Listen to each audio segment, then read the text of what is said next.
Right, we're given a table with information about 80 girls and their heights. And we're told the minimum, the maximum, the lower quartile, the upper quartile, and the median, which is very good that we have those 5 things as we're asked to draw a box plot. And if you remember what a box plot does, is it does give those 5 things in one diagram.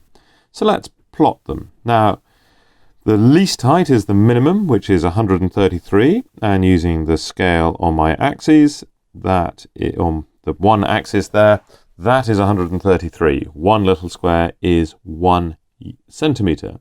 The maximum height at the other end is 170. So those are my 2 extreme values.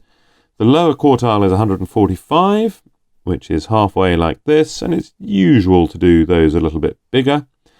The upper quartile is 157, so again using the scale, there it is, and you can see the box beginning to form.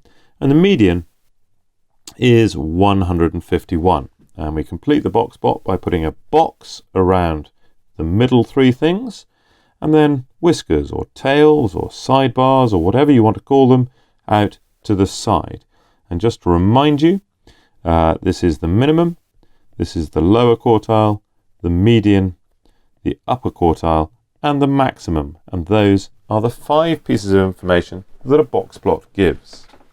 So there we go.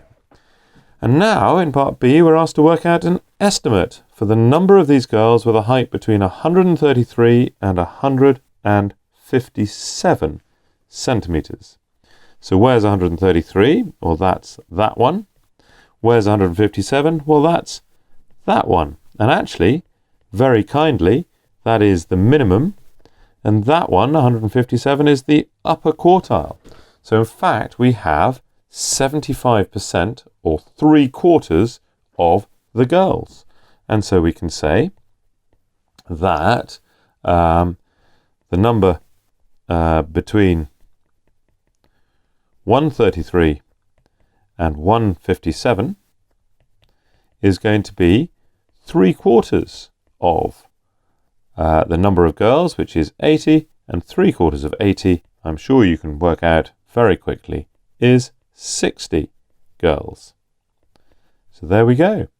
They've actually made that second part quite easy, which was nice.